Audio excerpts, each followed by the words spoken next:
आज हम लोग इस वीडियो के अंदर आज हम लोग इस वीडियो के अंदर कंजक्शन का पार्ट कवर करने वाले हैं, वो भी शॉर्ट ट्रिक के साथ। यदि आपके एग्जाम में कंजक्शन से कोई भी क्वेश्चन आता है तो 101% मेरी गारंटी है कि इन रूल्स को कवर करने के बाद आपका कंजक्शन से रिलेटेड कोई भी क्वेश्चन नहीं छूटने वाला।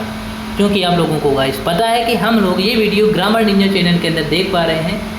ग्रामर निंजा चैनल वो सारे क्वेश्चंस, वो सारे रूल्स आपको इंग्लिश ग्रामर के अंदर वो सारे रूल्स आपको कवर कराने की कोशिश कर रहा है, जहाँ से क्वेश्चंस पूछता है एग्जामिनर, जहाँ से जिस रूल से एग्जामिनर क्वेश्चन पूछता है वो सारे रूल्स अपन लोग कवर कर रहे हैं। हमें पूरे टॉपिक को कंप्लीट नहीं करना है। जैसे आपने ये टॉपिक कंजक्शन चल रहा है तो कंजक्शन का पूरा चैप्टर नहीं कंप्लीट करना, ठीक है। हमारे पास उतना टाइम है, हमें वो कंजक्शन के क्वेश्चंस, वो रूल्स कवर करने हैं जहाँ से क्वेश्चन पूछे जाते हैं, ठीक है। तो चलो अपनी क्लास को स्टार्ट करते हैं। कंजक्शन क्या है?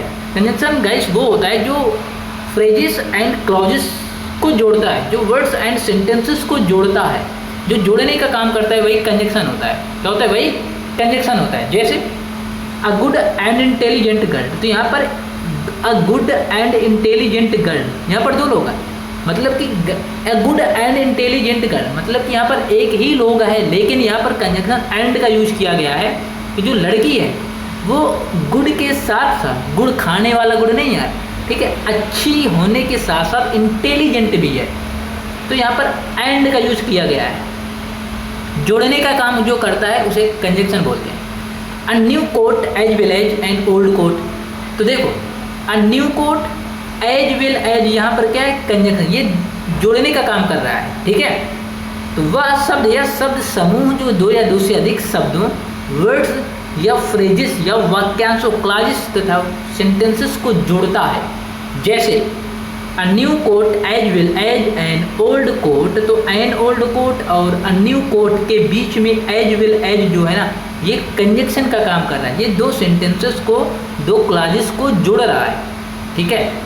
अगला जैसे है you sing but she dances, तो you sing but she dances, तुम मतलब कि सिंग मतलब गाओ और वो नाचती है। तो यहाँ पर देखो दो वर्ड्स या दो क्लॉजेस या दो फ्रेजेस को जो जोड़ता है उससे हम लोग कंजक्शन बोलते हैं। तो कंजक्शन आई थिंक आप लोग पहचान जाओगे, ठीक है। अगला देख लेते हैं। अब यहाँ से एग्जामिनर रूल्स, इस रूल से क्वेश्चन पूछा जाता है। कैसे पूछता है सुनो।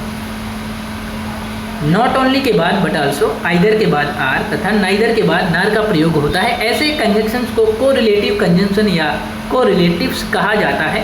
इनकी खासियत है कि ये दो सब्जेक्ट या ऑब्जेक्ट, दो वर्ब्स आदि को जोड़ते हैं। अब मैं आपको सिंपल लैंग्वेज में एक बात बताऊं। नॉट ओनली का पेयर बनता है बट आल्सो से, आइदर का पेयर आर से बनता है, नाइदर का पेयर नार से बनता है, ठीक है। इनको हम लोग को रिलेटिव कंजक्शन बोलते हैं। Not only Deepak but also मोती, मोती कैन डू इट, ठीक है। तो नॉट ओनली का पेयर बट आल्सो से एग्जामिनर क्या करेगा? नॉट ओनली का पेयर बट आल्सो से बनता है तो यहाँ से क्या कर दे, वो एंड कर देगा, ठीक है। और इस रूल से एग्जामिनर क्वेश्चन पूछता ही पूछता है। I like not only Deepak but also मोती, मोती यार, मोती मोती कहो या मोती कहो, ठीक है। नॉट ओनली का पेयर बट आल्सो से। He will not only go but also stay there, समझिएगा। ही विल नॉट ओनली के बाद डायरेक्ट वर्ब है, बट आल्सो के बाद भी वर्ब है, मतलब कि ये दो ऑब्जेक्ट या दो सब्जेक्ट को जोड़ रहा है। अब देखो इसी प्रकार आइदर का पेयर आर से बनता है, नाइदर का पेयर नार से बनता है। एक एयरफोर्स में क्वेश्चन पूछा गया था, आइदर का पेयर देखो आर से बनता है, नाइदर का पेयर नार से बनता है। एग्जामिनर क्या करता है? आइदर का पेयर वो नार से बना देगा। और ये जब मैंने एयरफोर्स का एग्जाम दिया था गाइड, उसमें ये उसने क्लियर कर दिया था, आइदर के पेयर उसने नार से बना दिया था, ठीक है। तो ये भूल मत करना। He will either do the work else return the money no error, देखो ही विल आइदर का पेयर किससे बनता है? आर से। तो यहाँ पर उसने इल से बना दिया है, जो कि बिल्कुल गलत है। यहाँ पर क्या होना चाहिए? आर होना चाहिए, ठीक, आर होना चाहिए। अगला देखते हैं। आल्दो या दो के बाद एट का प्रयोग होता है, जबकि प्रॉब्लम्स हमेशा बट और इल्स एंड का प्रयोग करके दिए जाते हैं। सिंपल फंडा गाइस ये है कि आल्दो और दो का जो पेयर होता है वो एट से बनता है। किससे बनता है? एट। एट का मतलब होता है फिर भी, ठीक है। एट ना दे करके वो सेंटेंस में क्या करता है? कामा दे देता है, जो कि बिल्कुल वो भी सही होता है। अभी मैं आपको कराने वाला हूँ, देखो। Aldous he is rich but oblique and he is dishonest, बिल्कुल गलत है। आल्दो का पेयर आपको पता है एट से बनता है, तो यहाँ पर ये नहीं होगा, यहाँ पर होना चाहिए एट, ठीक है।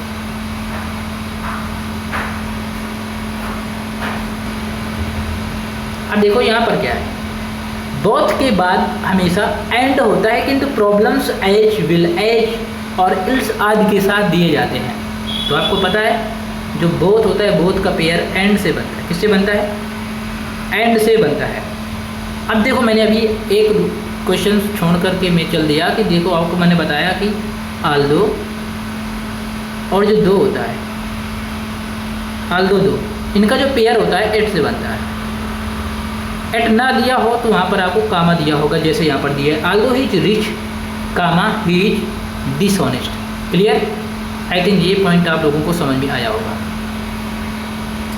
ये क्वेश्चन है both Ram as village Shyam में कम टुडे, तो बोथ का पेयर एंड से बनता है, तो एज विल एज के स्थान पर एंड होना चाहिए।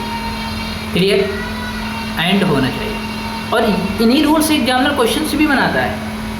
वेदर के बाद हमेशा आर आता है, इसके प्रयोग के क्रम में वेदर के बदले हमेशा दैट, इफ का प्रयोग कर प्रॉब्लम से दिया जाता है।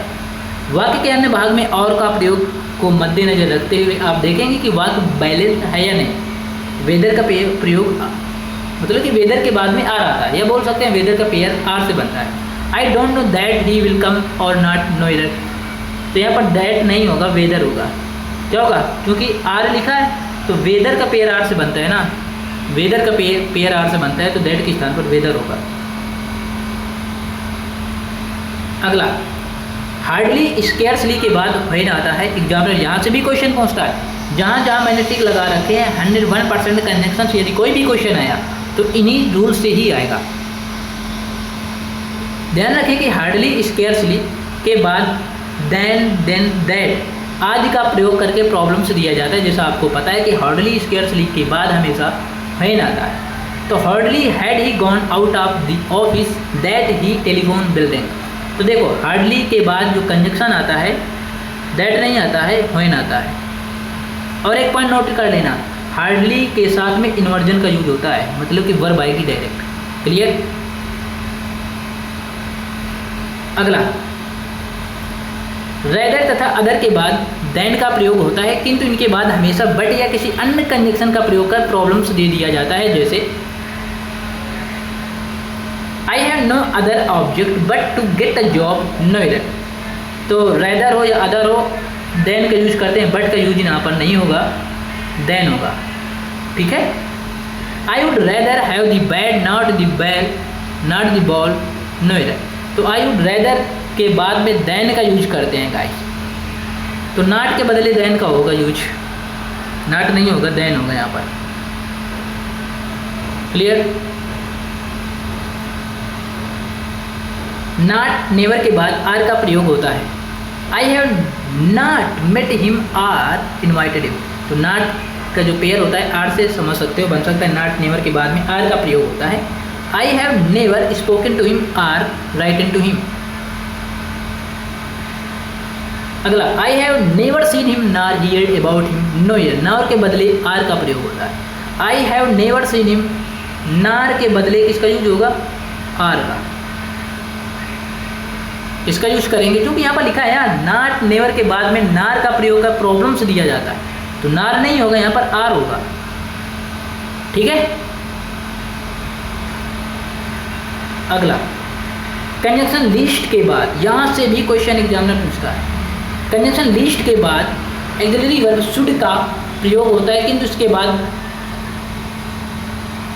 इसके बाद मे या विल आदि का प्रयोग करके प्रॉब्लम्स दिए जाते हैं। Work hard least you may fail, least you should, यहाँ पर शुड का यूज करेंगे क्योंकि लिस्ट के बाद में याद रखना शुड का प्रयोग होता है। ये भी बहुत बार एग्जामिनर क्वेश्चन पूछता है। आपको विश्वास नहीं है तो गाइस आप एक काम करना, कंजंक्शन से रिलेटेड कोई भी क्वेश्चंस करना तो इम्पोर्टेंट यदि क्वेश्चंस आप देखोगे ना तो 101% यहीं से इन्हीं रूल से आपको मिल जाएगा। द सेम के बाद रिलेटिव प्रोनाउंस दैट का प्रयोग होता है। This is the same book that I wanted, this is the same cow that was grazing in the field. सब नोट करते रहो रूल्स, बहुत इंपॉर्टेंट रूल्स हैं। जब अपन लोग क्वेश्चंस करेंगे ना तो सारे क्वेश्चंस आपको मिल जाएंगे इस रूल से। परीक्षार्थीगण ध्यान दें कि द सेम के बाद हु विच आदि का प्रयोग कर प्रॉब्लम्स दिया जाएगा। ही द सेम के बाद में हु नहीं आएगा यार, द सेम के साथ में दैट का यूज करते हैं। क्लियर? आगे देखते हैं। ध्यान रखें कि अनलेस के बदले अनटिल और अनटिल के बदले अनलेस का प्रयोग कर प्रॉब्लम, तो इंटरचेंज कर देना यार। You can not do well, until के बाद में अनटिल के साथ में अनलेस कर दो, जहाँ पर अनलेस हो वहाँ पर अनटिल कर देना। Simple funda, I want to stay here, unless नहीं अनटिल कर दो यहाँ पर, बस। और क्या करना है? कुछ नहीं करना है। ये भी इंपॉर्टेंट रूल है, अनलेस अनटिल लिस्ट के बाद नॉट का प्रयोग नहीं होता है। मोस्ट इंपॉर्टेंट रूल्स, क्योंकि नॉट का अर्थ विद्यमान, इनमें नॉट खुद होता है गाइस, ठीक है। अनलेस अनटिल लिस्ट के बाद में नॉट का प्रयोग नहीं होता है। Until he does not solve the problem I will stay with him Noida, until के साथ में नॉट का यूज नहीं होगा, ठीक है। और इल्स के बाद में बट का प्रयोग होता है। ये वीडियो इतनी इंपॉर्टेंट गाइस है आप लोगों के लिए। यदि कंजक्शन से रिलेटेड कोई भी क्वेश्चन आपके एग्जाम में आता है तो 101% गाइस इसी वीडियो से आएगा, ठीक है। तो ज़्यादा से ज़्यादा इस वीडियो को गाइस शेयर करना। यदि आप चैनल पर नए हो तो फटाफट चैनल को सब्सक्राइब करके बेल आइकन को प्रेस करना मत भूलिएगा। मिलते हैं नेक्स्ट टॉपिक के साथ।